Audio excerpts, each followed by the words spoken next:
Hello, welcome to a new look ref show, now available as a podcast as well as on TV and online. With our panel introducing Keith Hackett and a warm welcome back to Gary Megson, possibly all three of us in need of a new look. Or am I just speaking for myself? You're speaking for yourself. Thank you very much. I was expecting that.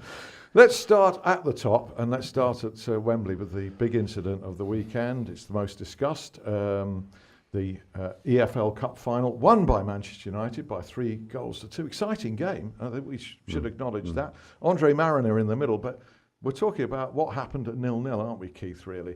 With a perfectly good goal, as we can see from Gabby Adini, disallowed for offside. Stuart Burt was the assistant referee. Have you any sympathy for that error? None. Absolutely none. When you are appointed to a cup final, you're the referee or the assistant referee that's absolutely banging form and delivering good performances. I have to say that Stuart Burt has never struck me as being an outstanding assistant referee. Therefore, I was amazed that he got this appointment. This being his second appointment to what in effect is the old Football League Cup tournament. So that in itself... It was a once in a career, wasn't it? Well, that's how everybody saw it, but there must be lots of assistant referees operating in the Premier League and the Football League that are really annoyed by that appointment. Now we go on to the game and the incident.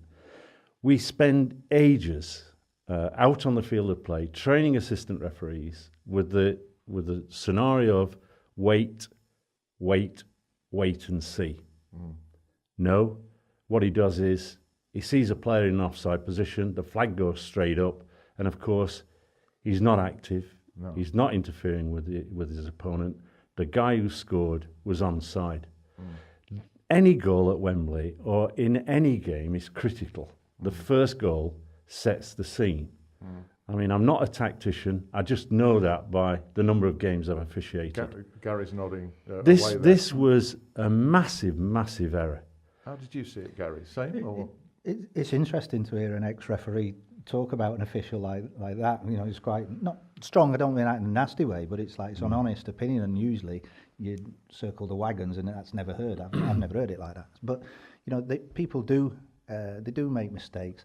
When you go to Wembley, I'm guessing that you've got a lot more pressure on you, and it was a mistake. But you know, Keith's dead right. When I was managing, I used to put 5 things up on the board before every game, every single game, and the first one was score the first goal.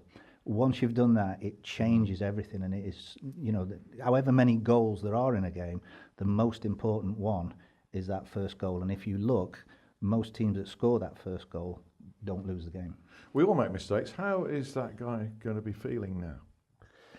Well, I think that I always say to referees when I appointed them to the big games is remember that you're going to get a medal. And that medal is something that your family is going to enjoy forever, that is passed from family to family, I suppose. And you open it up, and what you want is fond memories.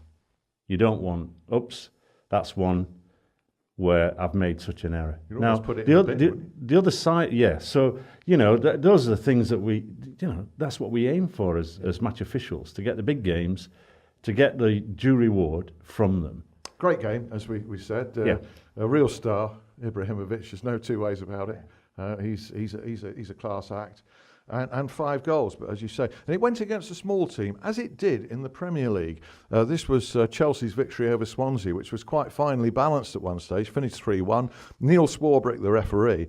Well, again, quite clearly, we see that Swansea should have had a penalty there, Gary. They should, but it's you used the phrase there, went against the small teams.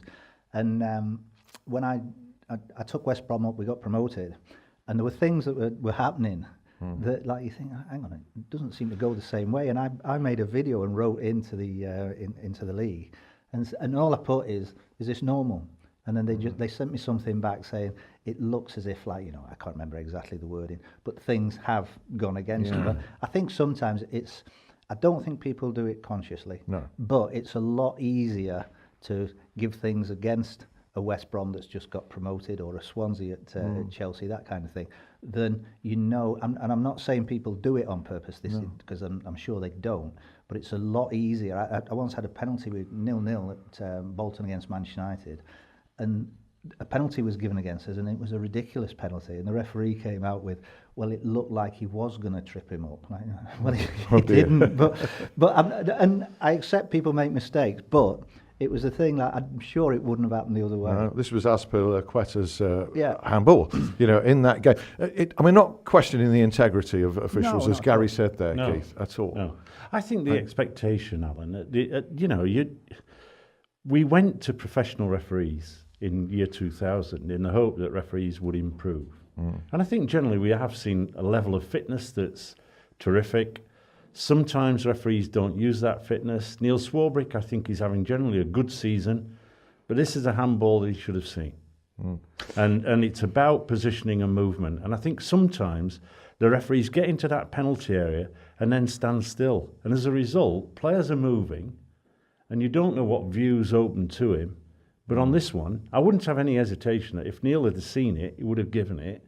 One suspects that he's been caught out by a lack of movement and positioning that's allowed him not to see the incident, because it was very clear on TV.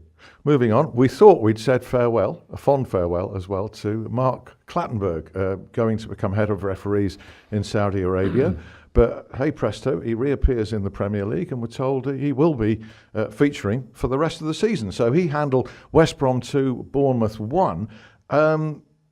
Your take on this whole affair, Keith, and also he's given a low-profile game. Is that going to be the pattern from here on in as he says farewell? Well, I think it's massively disappointing that we've lost what in effect is one of the world's best referees. And questions should be asked. Why have we lost him? We lost Webb at 43. Clattenburg is age 41. So he's effectively got another 10 plus years. Next month, Nigel Miller, age 57, continues his career on the National Football League. Is he really that old? Absolutely. Is he really? Born in March 1960. That is 57. Crikey. Correct. Yeah. Nearly. Not quite. March 57. So what we've got then is we could be looking at someone like Mark Clattenburg having 10 to 15 years at the very highest level. So he's gone. How is it that he has been retained? We all thought it was a clean break and he was going. What's happened there to produce that situation? Well, they are professional referees, and therefore there is a contract that's drawn up, and the termination clauses within that contract is you have to work out your notice. Now, I suspect that's what they're doing. They're sort of beating him around the head and saying, well, okay. What, with money? Well, I don't think they're beating him around the head with money. I think that the whole aspect is that if he leaves the role, then they're insisting that he's to leave, he's got to work his period of notice. See, it's different. If a footballer made that choice, or a manager, there'd be some contractual obligations, both sides, there'd be a terms of agreement, and that would be the end of it. It seems with refereeing that we're locked in the dark ages. Mark Clattenburg should be released, should be paid off for the service adequately, for the services given to the competition. And I think they need to pull him in and say, right, tell me, why have you left? Webb left at 43, Clattenburg at 41. There's something not quite right. And I think, Alan, we've been touching on that for the last 3 years, have we not? Yes. About Clattenburg, lack of appointments that he's getting, lack of support. Just quickly, but we've got 30 seconds before the end of part one. Gary, your take on this? I'm listening to Keith, and he knows all the ins and outs about the refereeing, but it comes down to one thing, and that's cash. Indeed. Everything does, and you're going to have to get used to it, because China now are throwing money, and they're taking players who shouldn't be playing in that kind of league.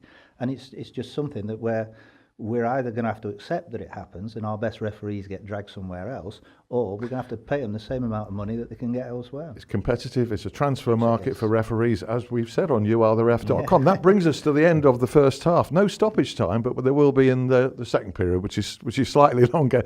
Do rejoin us.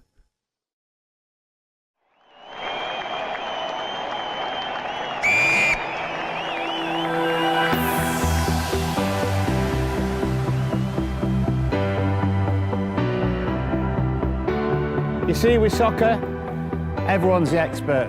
But always remember, there's only one ref. And they don't get to become the real expert without advice from people who've seen it, done it, and got the T-shirt.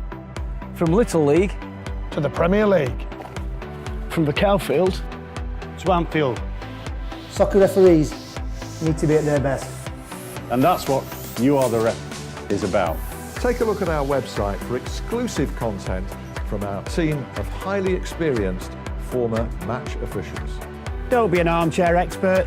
Join up today at youaretheref.com.